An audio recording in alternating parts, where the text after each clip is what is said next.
Good afternoon, y'all, and welcome back to the channel. I'm so glad you could join me today. Today's video is a video I'm really excited about making, and that's because it's a video I wish was around when I got started RVing. It would have saved me a whole bunch of time and a lot of money. But before we get started, I want to remind you guys, our website, pavingnewpaths.com, is now live, and we'd love for you guys to head over there and check it out. We spent a lot of time working on it. We love it, and we think you will too. Also, you have 1 week left to enter to win the e-bike. That's right, we're giving away an e-bike to one of you guys out there. It's a 48 volt fat tire cruiser made by Hemingway. And all you gotta do to enter is to sign up for our newsletter or get yourself some merch like the vintage right here. Now let's get back to the video. So today's video is all about all the things you do not need in order to start enjoying the RV lifestyle. Whether you're a weekend warrior or a full-timer like us, all the things I'm gonna talk about today are things you absolutely do not have to have in order to start enjoying the RV life. RVing is about getting out there, enjoying this beautiful country, and living. We get comments, emails, and questions sent to us daily about what do we need to start RVing. People always ask, do you have a checklist? Do you have a list of things you need in order to fully enjoy this life? And when I get ready to answer that question, I find that the actual answer is a very short list. You actually don't need a lot of things at all to start living the RV life. I'm just like all you guys. When we decided to sell our home and go full-time, I watched the same YouTube videos, I read the same articles, I did the same research, and I came up with this long list that probably most of you had as well, of all the things that the internet convinced me I needed to have in order to start RVing. I bought a lot of these things, and I found that over our first 2 years of living, we actually don't use hardly any of the things on my initial list that I thought I would use.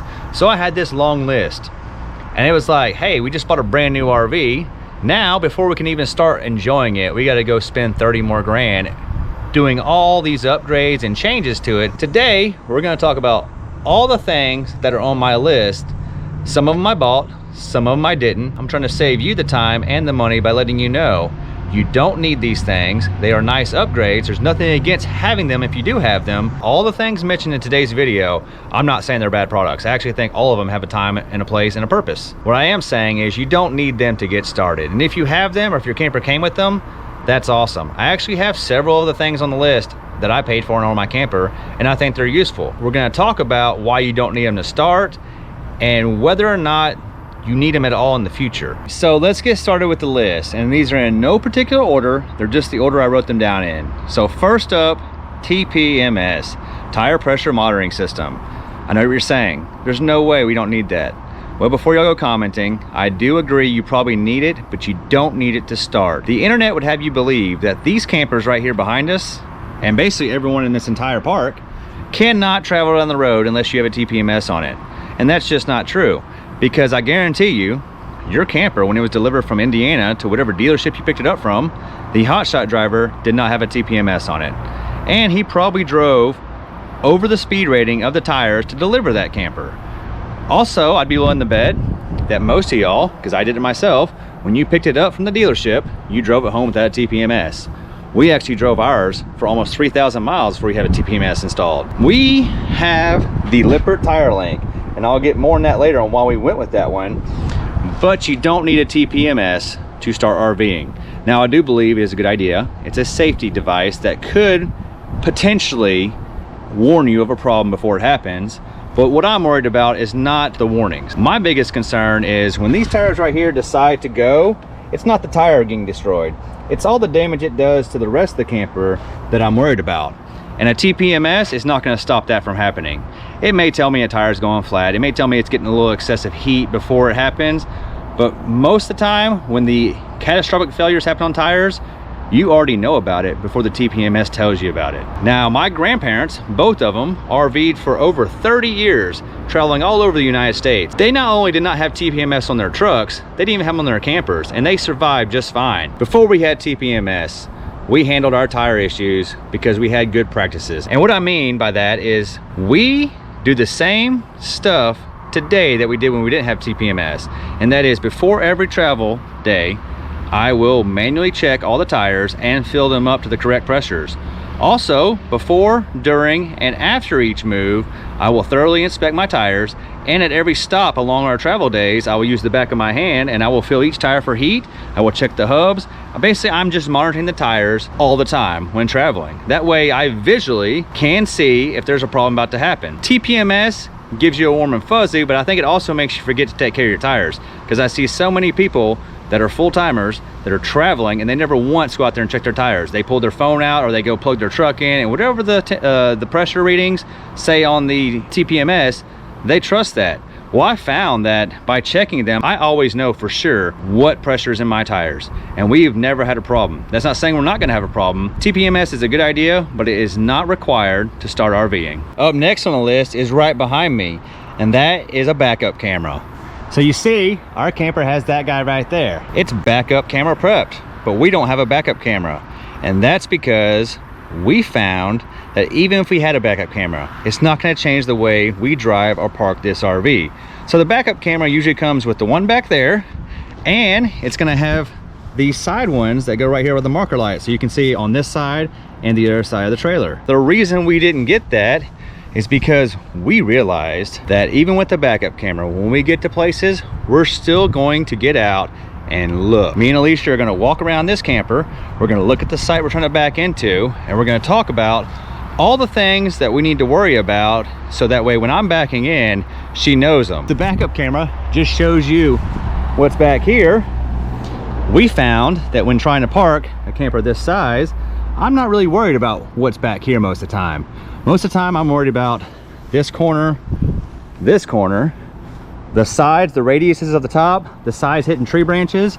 It's never what's behind the camper. It's always what's on the sides and the top of the camper I'm worried about. My truck has 7 cameras in it. It has several that look behind me, several that look beside me, and every time I back up my truck in a parking lot, I only use the camera for reference. I will glance at it, make sure everything's good, but when I am actually in motion, I'm using my 2 mirrors, my rear view mirror, and I'm actually turning around and looking. And I feel that's the same way you should treat the RV when you're driving it. You should not rely on a camera to back it up, because if you do, what's gonna happen when that camera stops working? And that's why we chose not to go with the backup camera, because we felt that that was one more gadget or one more thing that if it failed, it could cause an inconvenience. So from day one, we just learned how to drive this guy right here using our mirrors and our cell phones to talk each other through it. Another reason I don't like the backup camera is because I don't like gadgets in my truck, and I'll talk about that in a minute when we get done talking about the next thing, because all 3 of the first things also relate to each other by what they do to the inside of your truck. The next thing on the list is something I really wanted to buy, and I actually went back and forth about it for a long time. RV GPSs, specific GPSs made for RVs. And the reason I didn't go with it is because of the initial cost, and as you can see, we're in the truck, it's because of the clutter. We, however, found a solution. It's a free solution. We use an app called Hammer. It's free to anybody. You just download it and you can plan your routes based on the height and the width and the weight of your tow rig and camper, as well as use a navigation, so you can link it to your truck and have it talk to you as navigation. So the first 3 items were the TPMS, the backup camera, and the RV GPS. I like my truck to be nice and clean and not full of clutter. I like it to look stock. As you can see, there's nothing on my dash. I see so many people that have a TPMS, an RV GPS, a backup camera, possibly an iPad right here with directions. They have so many gadgets up here that it's like driving the spaceship. Now, I don't know about you, but we're pulling a 44-foot camper. I've got 3 kids in the back, a dog, my wife. I've got too much going on already with what we're doing on travel days to have all these devices right here be in my way of things I need to worry about. You know what I want to worry about? I want to worry about driving this truck to the next location. So that's part of the reason why we didn't go with any of the first 3. I'm not saying you shouldn't, but I think for me, and for a lot of you I know, you don't like to have clutter, or you don't like gadgets taking away your field of vision. And that brings me to my next point. That's why I went with TireLink, because TireLink links up to my One Control system on my camper, which talks to my cell phone right here. So when we're driving, my cell phone sits right here in the console, and it will notify me if there's anything wrong with one of my tires. That's the only reason why we have a TPMS. If I had to have a device up here for my TPMS, I would not have one, because I don't want gadgets. So they just released the new 2023 Super Duty, and it has some interesting features. Some features that basically remove my entire reasoning for not wanting the first three things. It's because they figured out how to integrate the nav system, so that now the nav system in the new trucks, you can tell it your dimensions on your trailer and it will navigate you around them. It also will link your TPMS to your current TPMS on your truck, which you can do now, but it's going to be better this time. It's more user-friendly and easier to integrate.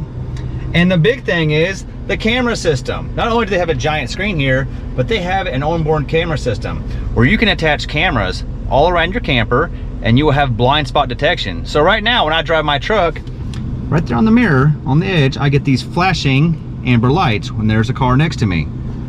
Well, with the new system, you'll get the same flashing when there's a car next to your camper.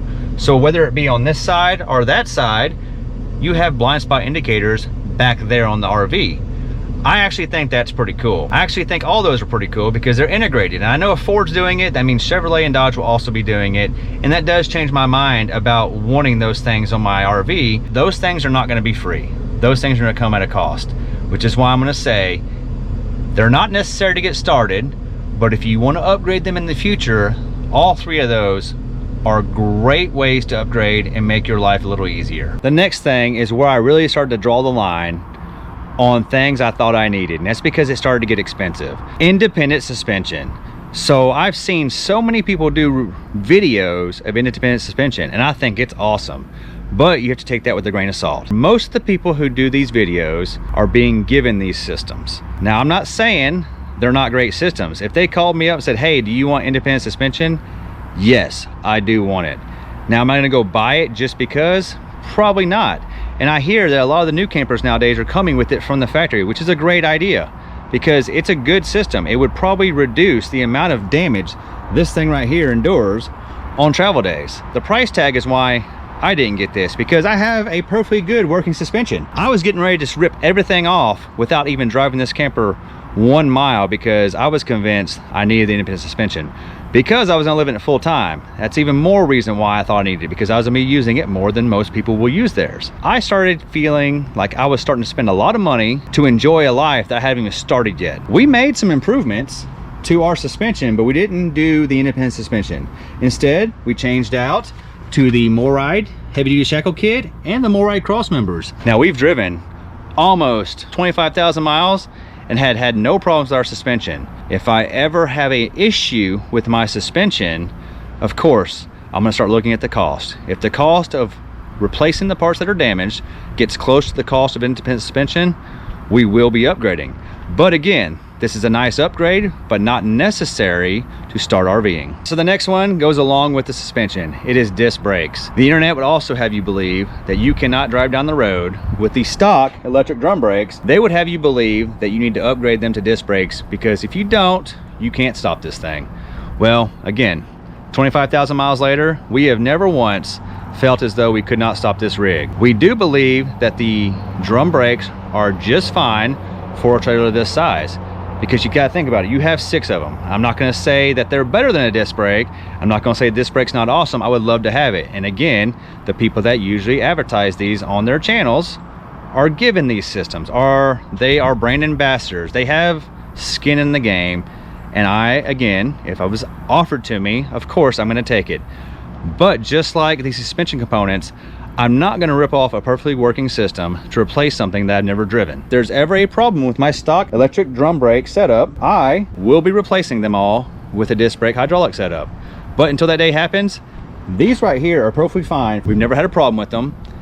And again, you don't have to spend the money to start getting out there. So up next is something that I think is really cool, but unless you have future plans for using it, not necessary at all. It is not required at all. You shouldn't even think about this ever, and that's lithium batteries.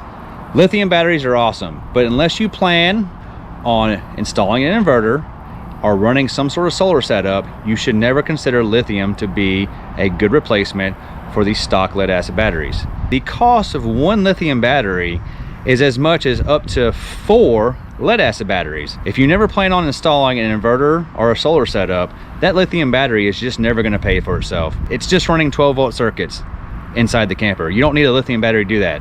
We've had our lead acid battery on here for 2 years now, and I believe it's 3 years old, and we've never had a problem out of it. And if it goes out, I'm just gonna replace it with another lead acid battery. Now, if you have future plans for installing an inverter or some sort of solar setup, then yes, a lithium battery is a good upgrade. But again, it's not a requirement for starting RVing. And the next one is the one I almost bought. So we had a quote and a job made to install solar on this rig. And it wasn't just a little solar. It was solar that was fit to run this big camper, including all 3 ACs. You know how much that was gonna cost? That was gonna cost $20,000. We were convinced, because everyone else on the internet had one, made me convinced that I needed one as well. I didn't even know what I would use solar for, but I was convinced that I needed it because it was awesome. Like, oh, I'm off grid. Yeah, that's really cool. But I'm gonna tell you right now, the people that actually utilize solar are the 1%ers. We would never use solar. That's why we didn't get it. That's where we drew the line, because we had to sit down and examine, how will we use our camper? How are we expecting to camp? How are we expecting to live? We're not ever gonna go off grid. Because we have 3 kids, I have a wife, I have a dog, we require more than just solar to live. We require water. And we figured out that we would run out of water well before we ran out of power. And our RV came with a generator. And we can carry enough gasoline in our generator to run this thing right here for almost 10 days. We cannot carry 10 days worth of water. So in the end, I was considering buying a full solar setup because I thought I needed it. In reality, I was never gonna use it. It'd be cool to have, but it would never benefit me, because when I do need power, I just fire the generator up and we have full power to run everything else. So if someone contacted me and said, hey, do you want a full solar setup? We may not go with the full solar setup. We may go with a small solar setup to where we could have enough power to do things, but not have to fire the generator up in case we're somewhere where we can't run the generator, or it's quiet hours, you know, things like that. What I often see is in many campgrounds we go to, there's these full solar rigs parked right next to me, plugged into the same pedestal, using the same electric from the campground. And I get it, you don't get off grid all the time. The amount of expense for a full solar setup is so expensive that unless you maximize it to its full potential, I don't believe it'll ever pay for itself. If you have it, that's awesome. If you use it, that's even better. But for us and the way we camp, 2 years in, and right now I would still be regretting that expenditure, because I don't believe we would have used it even for 25% of the time that we had it. Solar's awesome, but you don't need it to start RVing. RV memberships. When we first started, we had all these plans. We were gonna get 1,000 Trails, Boondockers Welcome, Harvest Host, Good Sam, Passport America. We're gonna get all those, and we're just gonna travel around and just use our memberships to save as much money as possible. We found out that we really don't use the memberships like we thought. 1,000 Trails is one of those things, if you want it, it's a great plan, but you have to commit to it to make it pay for itself. Where we mostly travel is not where 1,000 Trails are. May work for you, doesn't work for us. Also, the 1,000 Trails one is the most expensive one. You have to really plan in order to maximize it, in order for it to pay for itself.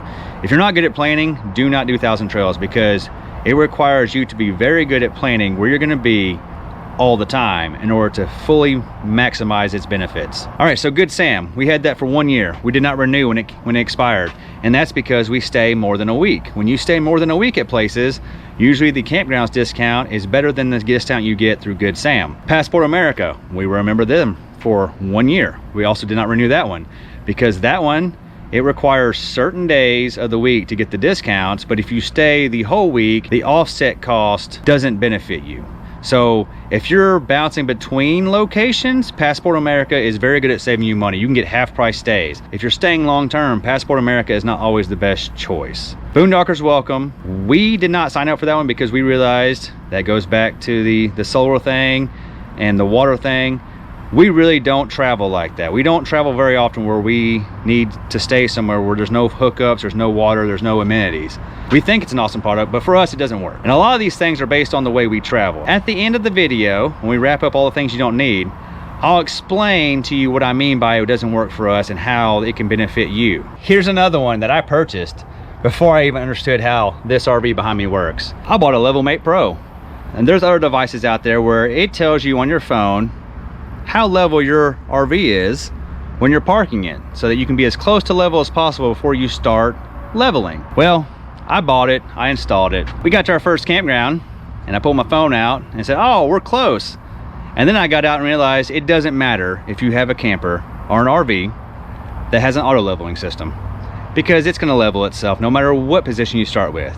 So that's mostly for fifth wheels. If you have a fifth wheel, or there are some travel trailers that have auto leveling systems now, you don't need a Level Mate Pro. If you have a travel trailer that just has stabilizers, or you have a Class C or a Class B or a camper van, it is cool because you can use it to put your wood blocks out and figure out how level you are side to side before you unhook. If you have an auto leveling system, the Level Mate Pro is something you do not need. Next up is something I actually have and I use all the time, but I'm gonna say that it's not as important as I thought it was. Right here in your propane bay, I bought the propane tank sensors, and I thought they were awesome, and they do work, they're great, but I realized we don't use propane as much as I thought unless it's cold outside. And when it's cold outside, all you have to do to know how full they are is to open the door and look where the condensation starts, and you can see about how much you have left in the tank.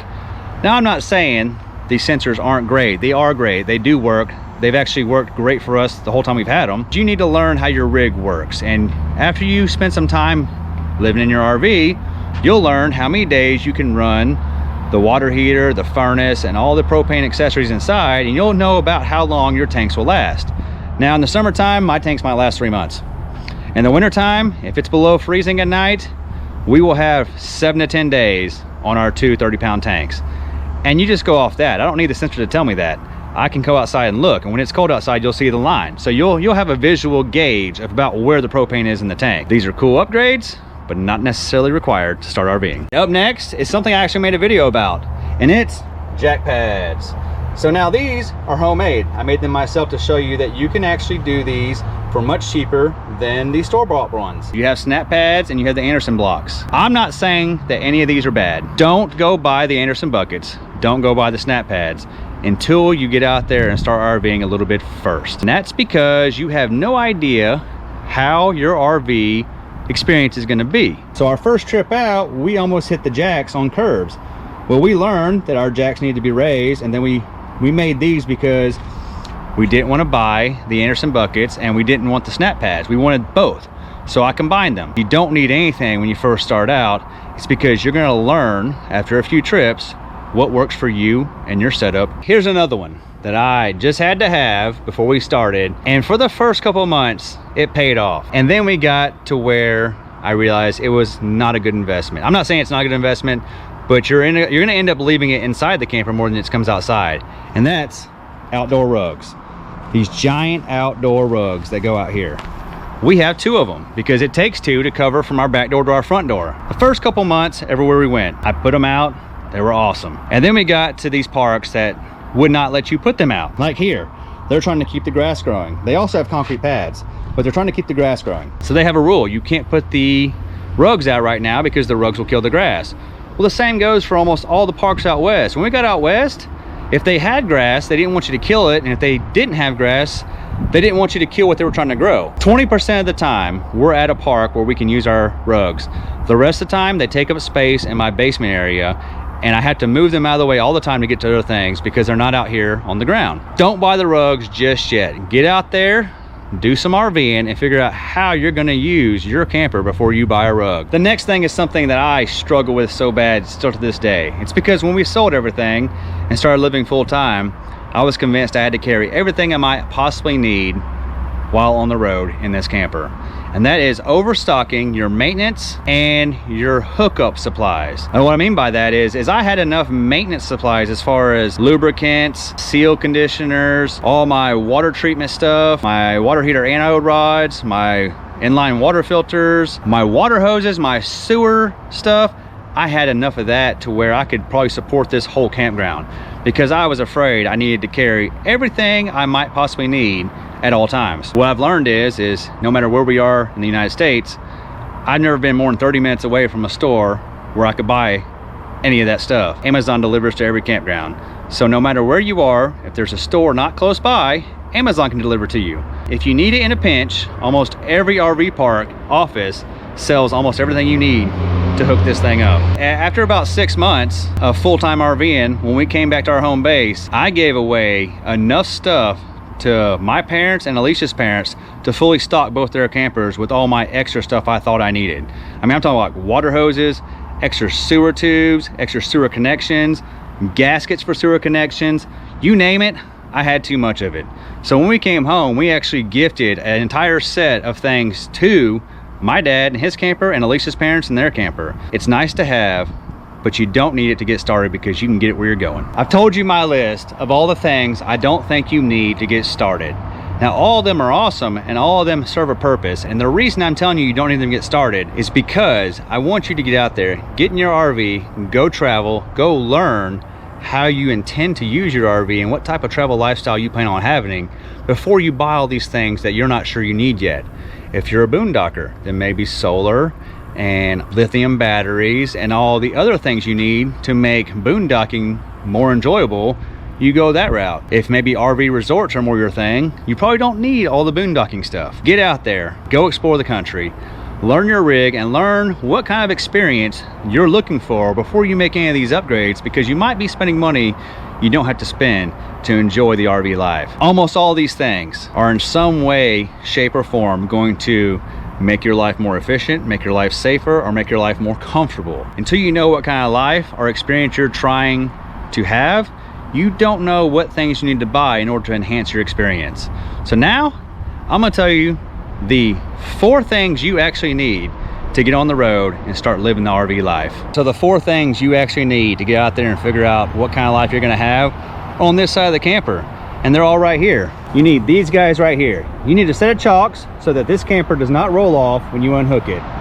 You also need an electrical cord because you need some way to give the camper power.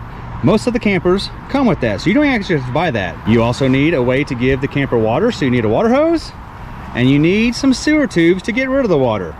So all you need to start RVing is you need some wheel chocks, you need an electrical supply cord, you need a water supply hose, and you need a sewer tube. All you need is those 4 things, and you can get out there and start enjoying the RV life. So I've told you all the things that you don't need to start RVing. Now, if there's something else that you guys think that I need to add to the list, let me know in the comments down below. Also, would you guys be interested in seeing all the things I did upgrade and the things I added to this camper to make RVing more enjoyable? Because I can make that video as well. And some of them I purchased from my list, and some of them we added once we realized we had a need for it. Let me know, would you enjoy seeing a video about the things that will enhance your experience when you're RVing? Thanks for joining us today. Glad you could be here. Remember, pavingnewpefs.com is now live. Go get yourself entered to win that e-bike. Love you guys. See you next time.